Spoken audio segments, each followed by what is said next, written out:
एक सर्वे में पाया गया है मिनॉक्सिडिल यूज करने वाले 60% लोग पहले 3 महीने में ही बंद कर देते हैं, उन्हें कोई रिजल्ट नहीं मिलता है। क्या वजह थी? गलत फॉर्म, गलत डोज नहीं, वजह थी गलत एक्सपेक्टेशंस और कुछ केसेस में गलत इंफॉर्मेशन। मैं डॉक्टर समकित शाह और आज मैं आपको वो 3 चीजें बताऊंगा जो कोई प्रोडक्ट पैकेजिंग नहीं बताती, और एक ऐसी कॉमन गलती जो मैं अपनी क्लिनिक में रोजाना देखता हूँ, जो महीनों की मेहनत एक दिन में बर्बाद कर देती है। और हाँ, मैं आज एक ऐसी बात भी बोलूंगा जो शायद कुछ लोग मुझसे आर्ग्यू भी करें, लेकिन साइंस और क्लिनिकल एविडेंस मेरे साथ है।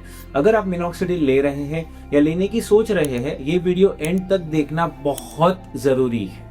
नमस्कार दोस्तों, मैं हूं doctor Samkit Shah, consultant dermatologist, Urmil skin clinic, और पिछले 10 सालों में मैंने 50,000 से भी ज्यादा पेशेंट्स का हेयर और स्कैल्प ट्रीटमेंट किया है।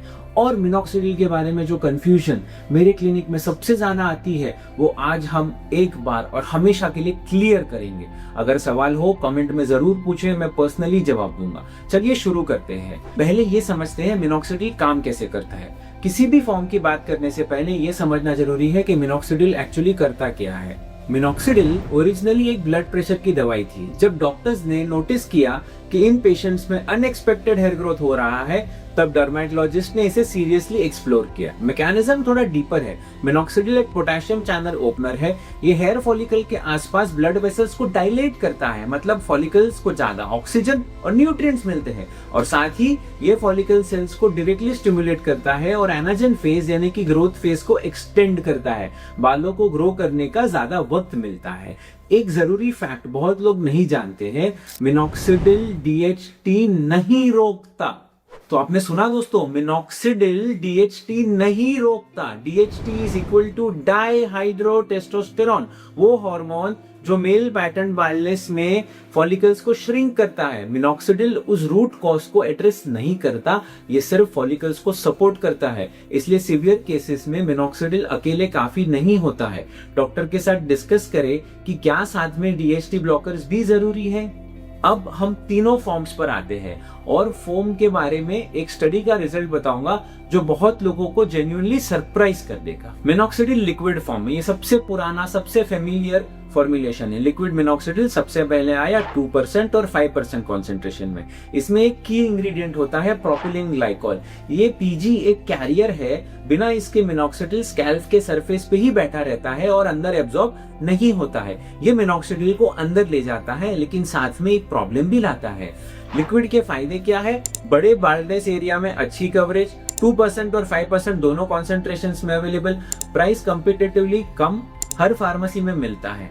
कॉन्सेंट्रेटेड एप्लीकेशन इजी है। लेकिन लिक्विड के नुकसान क्या है? प्रोपिलीन ग्लाइकोल की वजह से स्कैल्प इरिटेशन, इचिंग, रेडनेस या फ्लिकिंग काफी लोगों में होती है। एक और चीज होती है जो है कि अल्कोहल बेस्ड सॉल्यूशंस होते हैं मिनॉक्सिडिल के। जब ये अल्कोहल बेस्ड और प्रोपिलीन ग्लाइकोल ये सब चीजें साथ में आती है, तो ये जो है आपके स्कैल्प के फ्लिकिंग, इरिटेशन, रेडनेस, ड्राइनेस को बढ़ा सकती है। अब दूसरा प्रॉब्लम, लिक्विड के साथ ड्राई होने में 1 से 1.5 घंटा समय लग जाता है। कभी कभार बिजी रूटीन में इनकन्वीनियंट हो जाता है। बालों में ग्रीजी फील या बाल जो है आपके एकदम हार्ड हो सकते हैं। लिक्विड किसे यूज करना चाहिए? जिन्हें स्कैल्प इरिटेशन नहीं होती और बड़े एरिया में कॉस्ट इफेक्टिव कवरेज चाहिए। लिक्विड एक सॉलिड चॉइस है। अब हम बात करते हैं मिनॉक्सिडिल फोम के बारे में। ये जो है एक ऐसा फॉर्मुलेशन है जो कुछ सालों बाद आया, और इसका सबसे बड़ा रीजन था कि लिक्विड फॉर्म में इरिटेशन होना। अब फोम के फायदे क्या है? जो लिक्विड से इरिटेट होते थे उन्हें फोम में सिग्निफिकेंट रिलीफ मिला। सिर्फ 5 से 10 मिनट में ड्राई हो जाता है, तो डेली रूटीन में फिट करना इजी है। लाइट और नॉन ग्रीजी फील भी इसका बहुत अच्छा रहता है। अब मैं उस स्टडी की बात करूंगा जो journal of American academy of dermatology की पब्लिश्ड रिसर्च के अनुसार है। फोम और लिक्विड की इफेक्टिवनेस ऑलमोस्ट आइडेंटिकल है। मतलब फोम चूज करने पर इफेक्टिवनेस में कुछ भी सैक्रिफाइस नहीं आता है, सिर्फ कंफर्ट बेटर मिल रहा है। फोम के नुकसान क्या है? इसकी प्राइस लिक्विड से ज्यादा है। थिक हेयर वालों में स्कैल्प तक पहुंचना मुश्किल हो जाता है। थिक हेयर के लिए सही टेक्निक आपको बताऊंगा। फोम आप जो बॉटल है उसके कैप में डिस्पेंस कीजिए और फिर पार्टिंग कर करके आप जो है फिंगर से लेके उसको अच्छे से अप्लाई कीजिए। फोम किसे यूज करना चाहिए? जिन्हें लिक्विड से इरिटेशन हो रहा है या अपने रूटीन शेड्यूल में लिक्विड फॉर्मुलेशन होने की वजह से वो मिनॉक्सिडिल लगाना नहीं चाह रहे हैं। अब आते हैं टैबलेट पर, और मैं एक ऐसी बात बोलने वाला हूं जो बहुत डर्मेटोलॉजिस्ट पब्लिकली नहीं कहते।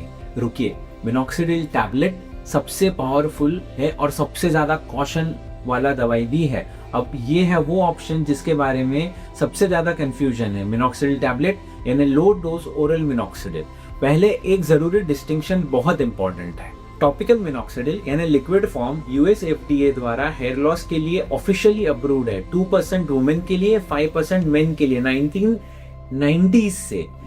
Oral minoxidil tablet hair loss के लिए अभी भी ऑफ लेवल यूज है, यानी ऑफिशियली अप्रूव्ड नहीं है, लेकिन experience dermatologist world wide evidence based practice के रूप में इसे यूज करते हैं। तो अब हम ये देखते हैं कि इन दोनों को इस्तेमाल कैसे करना चाहिए। Low dose oral minoxidil hair loss के लिए क्या डोज होनी चाहिए? मेंस के लिए 1.25 mg से शुरू करते हैं। रिजल्ट्स और टॉलरेंस देख के मैक्सिमम 2.5 तक टाइट्रेट किया जाता है। वुमेन्स के लिए 0.25 mg से लेके 1.25 mg। लो डोज का मतलब है मॉनिटरिंग की जरूरत नहीं है, ये गलत है। मॉनिटरिंग की जरूरत हर ओरल टैबलेट में होती है और ओरल मिनॉक्सिडिल में खास करके मॉनिटरिंग बहुत जरूरी है। साइड इफेक्ट्स यहाँ सीरियसली सुनिएगा। हाइपरट्राइकोसिस यानी चेहरे पे, कंधे पे, हाथ पर एक्स्ट्रा ग्रोथ होना ओवरऑल पेशेंट्स में 15% लोगों में अप्रोक्सीमेटली ये देखा गया है। वुमेन में स्पेसिफिकली अगर हायर डोजेस जैसे आप 2 mg 2.5 mg पे जाते हैं तो 30% तक भी ये साइड इफेक्ट आ जाता है। इसलिए फीमेल्स में डोज बहुत केयरफुली टाइट्रेट की जाती है। फ्लूइड रिटेंशन, पैर या आंख के नीचे सूजन, ये अराउंड 1 to 5% पेशेंट्स में आती है, लेकिन ये बहुत रेयर है। अगर आप लो डोज अपने डर्मेटोलॉजिस्ट के गाइडेंस में ले रहे हो तो, अगर आप खुद से सेल्फ ट्रीट कर रहे हो तो साइड इफेक्ट्स आने के चांसेस बहुत ज्यादा है। सबसे इंपॉर्टेंट, टैबलेट डॉक्टर के प्रिस्क्रिप्शन के बिना कभी नहीं लेना चाहिए। हार्ट या बीपी हिस्ट्री वालों में ये सीरियस कॉम्प्लिकेशंस दे सकता है। रिजल्ट्स कितने दिनों में मिलता है? रियलिस्टिक एक्सपेक्टेशंस, पहले 2 से 3 महीना शेडिंग फेज होती है। इसमें आपका हेयर फॉल बढ़ सकता है और ये नॉर्मल है। क्यों? मैकेनिज्म समझिए। मिनॉक्सिडिल डॉर्मेंट फॉलिकल्स को वेकअप करता है।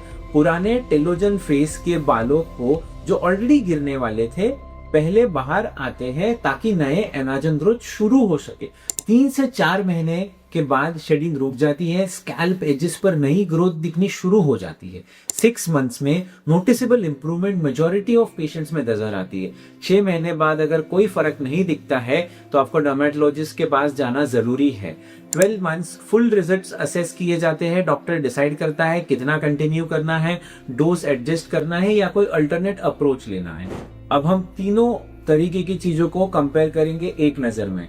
लिक्विड, सॉल्यूशन, फोम और tablet. FDA status liquid formulation के लिए अप्रूव्ड है, टैबलेट्स के लिए ऑफ लेबल है। Effectiveness, liquid is very good, foam is equal to liquid and tablets have highest effectiveness.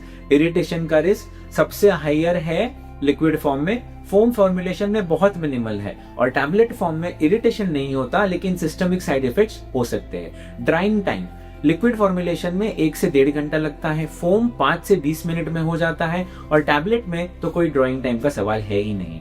Frequency, lotion और फोम को आपको डेली 1 बार लगाना पड़ता है, अगर एडवांस्ड हेयर लॉस है तो 2 बार लगाना पड़ता है। टैबलेट सिंगल डोज में काम हो जाता है। प्राइस, लिक्विड फॉर्मुलेशन का प्राइस लो है, फोम फॉर्मुलेशन का प्राइस मॉडरेट है, टैबलेट का प्राइस आपके डोजेज पर डिपेंड करता है।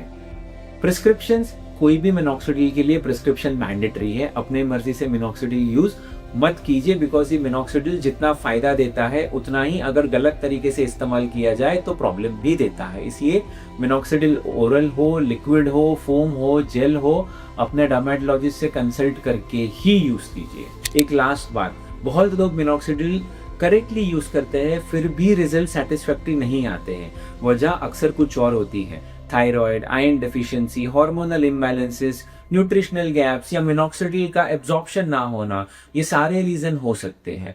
जब तक वो डायग्नोसिस नहीं होता कोई भी मिनॉक्सिडिल पूरी तरह काम नहीं करेगा।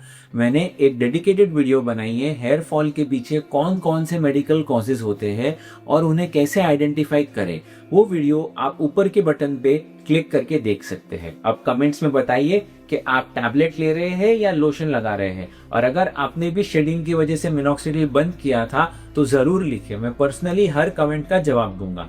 धन्यवाद, अपना ख्याल रखिए, और अगर ये वीडियो आपको हेल्पफुल लगा लाइक करें, शेयर करें, ताकि यही सही इंफॉर्मेशन उन तक भी पहुंचे जो अब भी गलत डिसीजंस में टाइम वेस्ट कर रहे हैं।